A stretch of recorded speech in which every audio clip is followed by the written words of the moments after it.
Now, Professor Herzog, I think, is perfectly placed to give this talk, which is a very appropriate topic for a meeting like this, because the topic and he inhabit this zone that exists, that bit of the Venn diagram that links cardiology and nephrology particularly, but also diabetes substantially as well. And it's one in which confusion, I won't say confusion reigns, but there's a lot of uncertainty as to how to manage these patients. So we're going to be very interested to hear what you say. Thank you, Charles.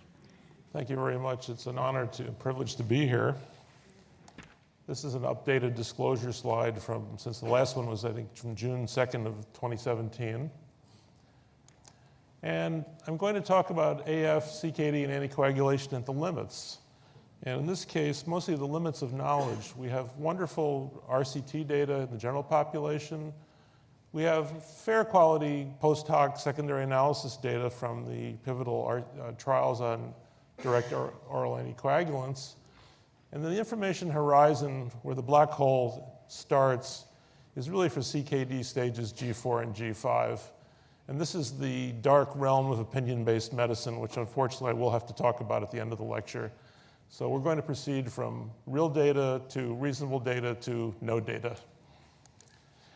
And in the talk, to give you a brief overview of AF and the epidemiology in CKD, a summary of the pivotal DOAC trials versus warfarin, 4 of them, high-quality data, and then post hoc analysis, secondary analysis of CKD patients enrolled in these RCTs, I would say at the limits of data quality or fair quality data. For stages 4 and 5 CKD, really beyond the limits of quality data, poor quality meta-analysis are best.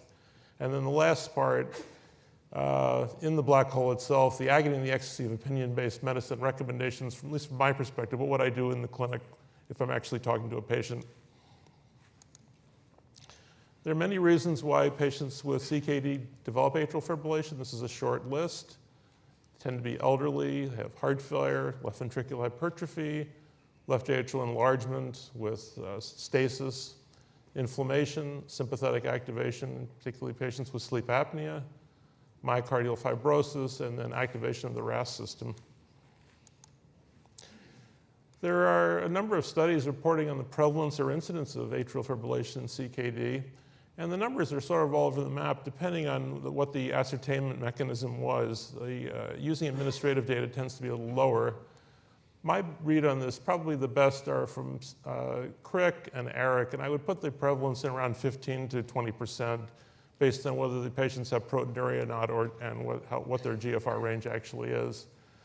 Dialysis is a bit tricky. The older literature, we're looking at around 15% prevalence, except that when you put implantable loop recorders in these patients, like we did in the MID study, the number is in more than the 40 to 50% range, mostly paroxysmal AFib occurring around these hemodialysis sessions. So the frequency of AFib is really sort of an unknown now, depending on how you define it, whether it's patient-reported or device-reported, you get a much different answer. And just to point out the importance of proteinuria, if you look at GFR ranges, and this is from the Atrial study, from greater than 60, 45 to 59, and less than 45, and the unadjusted event rate for thromboembolic disease is consistently higher across categories for patients with proteinuria than without. This is an old slide from, I used to do the ADR chapters, the USRDS annual data report. This is from 2005. The spread was on atrial fibrillation and stroke, one of the early analyses that we did at USRDS. This temporal analysis in patients that were not identified as having atrial fibrillation. Frequency of stroke was about 40 to 45 events per 1,000 patient years, about 1.5 times higher in patients that had atrial fibrillation. This number is probably still in the right ballpark. It's probably around 60 to 65 per 1,000 patient years in the dialysis population in the US. There are 2 scoring systems I know that you're all familiar with. One is for the likelihood of stroke, risk for stroke. CHADS-VASc is probably the most commonly used system in the US. It's a point scale related on comorbidities and demographics. It does not include renal failure. There are several scoring systems for the likelihood of hemorrhage. HAS-BLOOD is a commonly used one in the US also. It does take into account abnormal renal function. Hemorrhage is a major issue with anticoagulation in renal disease. This is from Kevin Chan's paper in JACC a couple years ago, looking at reported events, major bleeding events in patients on warfarin with creatinine clearance of greater than 60, about 6 per 100 patient years. Patients with stage 3 CKD, a little over 8. Stage 4 to 5, not on dialysis, almost 4 times higher. And the dialysis numbers are still a little suspect, but somewhere in the 50 to 100% range, which means that your average dialysis patient in the US at least has a major hemorrhagic event either every other year or every year, which is really quite extraordinary when they're receiving warfarin therapy. This is a figure from the Swedish atrial fibrillation study, and just to remind you what the most common event, unfortunately, in renal disease, particularly in patients with low GFRs, is all-cause mortality. It makes it hard to plan randomized trials because the actual event rates for intracranial bleeding and stroke, there's a very large competing death risk that makes it difficult to actually estimate what the event rate might be.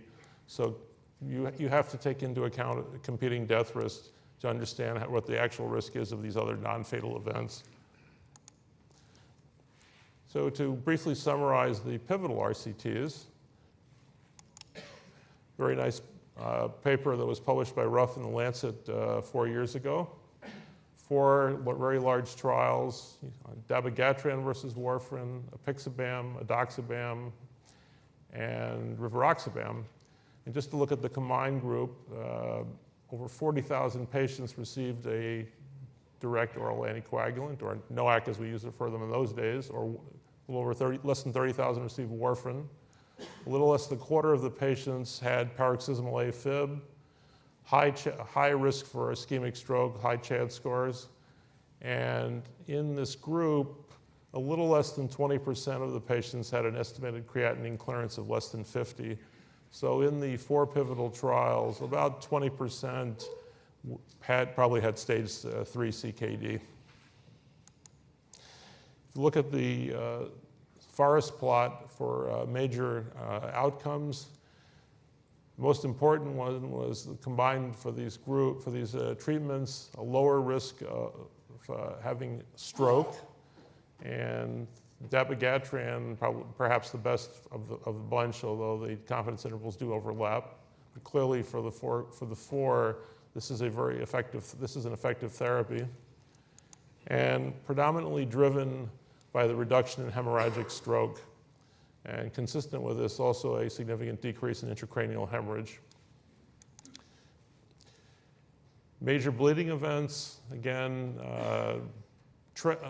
borderline significant trend for all 4 agents for major bleeding, and 2 that has a significant reduction, apixaban and edoxaban. So I'd like to move on to the secondary analysis of CKD patients who are enrolled in pivotal trials and 2 earlier ones. So this is a summary. I have to apologize to the people who did Engage AF. This is not on the slide, but there are 2 other ones that are. One is an older study, SPAF3. Just to date me, I was involved with SPAF1 actually, so that's almost in the Jurassic era of anticoagulation. We talked about the others. Averroes was an interesting trial that in patients who were warfarin ineligible, randomized to either apixaban at 5 or 2.5 twice a day and aspirin. SPAF3 was also an interesting trial. Therapeutic dose warfarin, an INR of 2 to 3, versus a combination of low dose, what we would say now ineffective dose warfarin plus aspirin. The number of patients enrolled in these trials, including the RELY AF trial, almost about 9,000 to 10,000 patients. So we're talking about a fairly large sample to do a secondary analysis on. Just to look at Averroes for a second, which is apixaban versus aspirin, a very large reduction in the risk of stroke, with apixaban, and really no significant difference in bleeding complications. And just to remind the practitioners that there's always been this idea, well, we could always put people on aspirin because it's better than nothing. That's not supported by the data, actually. Aspirin potentially might be worse than nothing, and there's nothing to suggest that it actually works at this point in these patients. So the two comparators where aspirin was in one of the arms, SPAF3 and Averroes, for the primary efficacy endpoint, marked reduction for both therapeutic warfarin or apixaban versus aspirin. This is a nice slide that was published.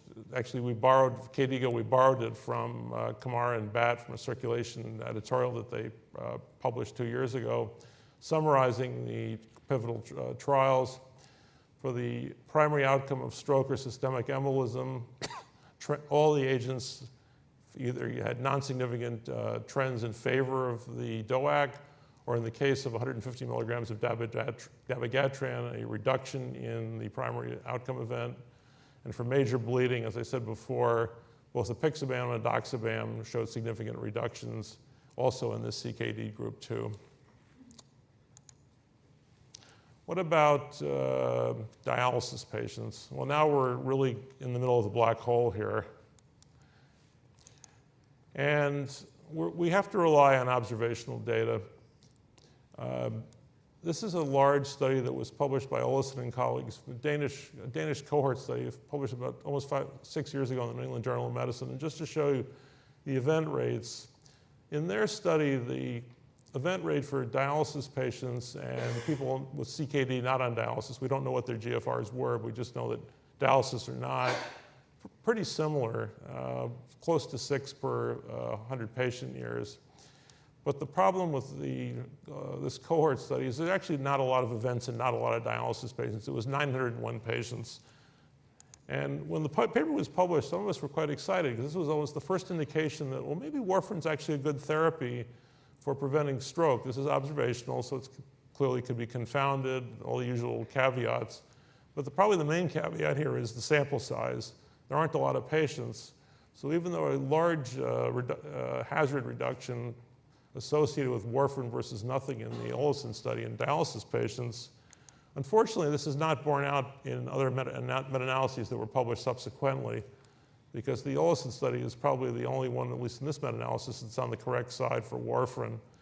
And the overall summary is there's not much of a difference for efficacy for preventing stroke or ischemic stroke or thromboembolism for warfarin or no therapy. And for major bleeding, not surprisingly, warfarin was associated with a significant risk of bleeding in this meta-analysis. Another meta-analysis was published last year in American Heart Journal. Different studies were abstracted. The Olesen study was not included here. I'm not entirely sure why it wasn't actually. But in this meta-analysis, a lot of variability, but a non-significant trend in favor of warfarin. Bleeding the other direction, more bleeding with warfarin, which stands to reason since it's an anticoagulant. And a non-significant trend towards intracranial hemorrhage in this very small number of studies, only 4 observational studies.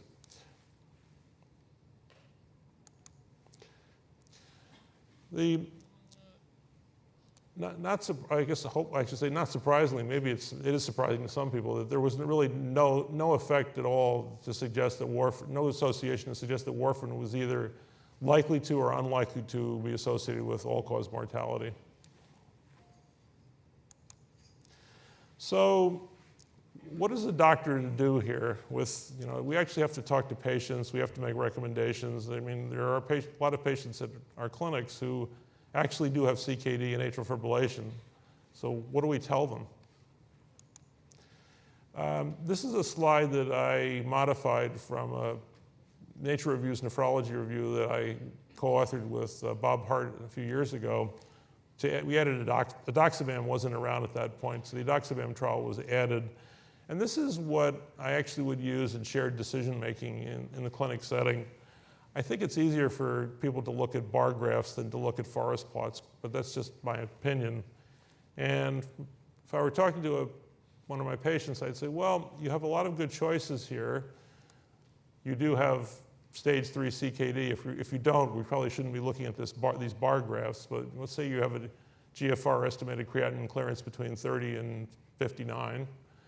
If you wanted to have the agent that is associated with the largest reduction in stroke, I'd probably go with dabigatran at this dose. If you're most afraid of bleeding, I'd probably pick apixaban. And the other agents are not bad choices. I'm afraid of bleeding. I personally might pick apixaban, but I think this is kind of totally based on patient preference and not any strong indicator either way. But at least in the clinic setting, I'd probably be thinking about these two agents as my suggested choices for the patient to consider. Now, the discussion isn't theoretical because these agents are widely prescribed in the US already. This is a figure from Kevin Chan, who works with Fresenius data. And this is a time trend to show the adoption of prescriptions in people with advanced CKD, either GFRs less than 30 or on dialysis related to time. And you can see even though there wasn't a lot of information in people with creatinine clearances or GFRs less than 30, a lot of prescriptions for these agents. And then in dialysis, in the US at least, there is a FDA-approved label for using apixaban in hemodialysis patients. It's based on about 12.5 patients having pharmacodynamic studies, no clinical data of any kind, and yet we have more than 10 or 11% of this 140,000 patient cohort receiving apixaban for AFib.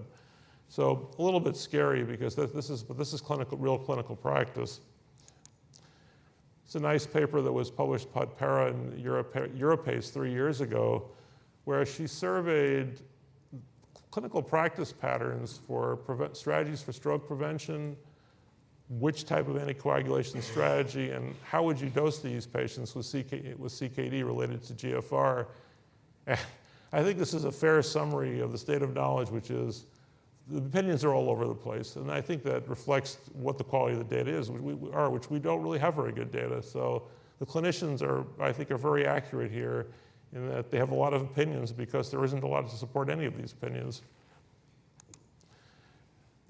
Two major papers were published related to this topic in the last 3 months. One was an update of the European Heart Rhythm Association's practical guide on DOACs, published in the European Heart Journal this year. And the writing group basically came up with dose recommendations for stage 4 CKD, recommended low-dose apixaban and dose adjustments for rivaroxaban. And then they said for dialysis, no, we don't recommend this for any of these agents, which is interesting because at least in the US we now have two DOACs, rivaroxaban and apixaban both, which have dose-approved, FDA-approved doses for dialysis patients, but not associated with any clinical data on efficacy or safety. I work with KDIGO. I'm one of the planners for the heart kidney and vascular series that we've got going on now for several years.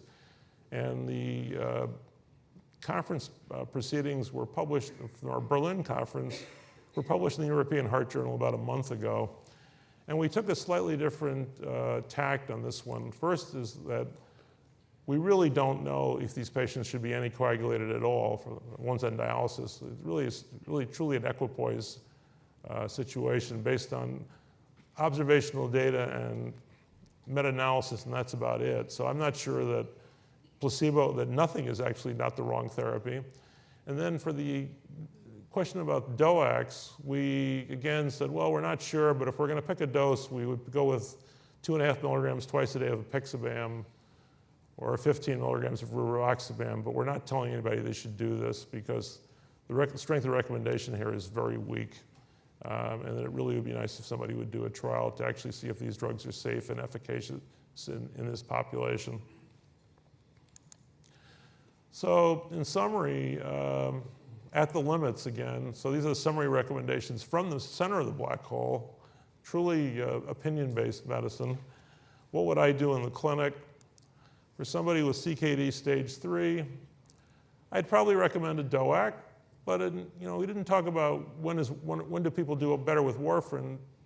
From other clinical trials, if patients are consistently more than 70% of the time in therapeutic range with warfarin, it's never been shown that they do any worse than DOAC patients. It's just that the lower your GFR is, the harder it is to maintain patients consistently in TTR ranges of greater than 70%. For a patient with CKD stage 4, probably the same recommendation. Again, if a patient was that unusual patient, at least in my experience, with this type of renal disease, who has a very good track record with anticoagulation, I think this would be still a reasonable choice. For CKD stage 5, either not on dialysis or dialysis, I'm uncomfortable with warfarin therapy. I would either go with nothing or a DOAC, probably pixamam at low dose. The reason why I would not use warfarin in hemodialysis patients, one, the likelihood of maintaining time in therapeutic range has been shown to be lower in this group. Second, there are issues with vascular calcification. Warfarin's been implicated with that. Third, warfarin is a risk factor for calciphylaxis, a rare disease but devastating when it occurs. And finally, we don't know what to do with anticoagulation during hemodialysis runs. Talking to nephrologists, patients who are on warfarin aren't automatically used, they're not automatically dialyzed with citrate or low heparin. Perhaps they should be, but a lot of patients in the US are exposed to heparinization plus warfarin during the hemodialysis runs, coupled with very large interdialytic blood pressure shifts, which is an invitation for intracranial bleed. If you have somebody with a blood pressure of 70 and then it's 200 and then 70 again, that's not somebody that I would be terribly happy about being anticoagulated. So I'm not, at this point, take the opinion for what it's worth, I'm not a big fan of using warfarin in hemodialysis patients. So I'll leave you with something that's a little nicer than black holes. This is the total solar eclipse, so August 21st, 2017, about 11:33 a.m. in Jackson Hole. And I'm picnicking with my family and watching the sunrise and then watching the eclipse. So if you haven't seen an eclipse, I strongly recommend you do that. It's a lot better than dealing with black holes.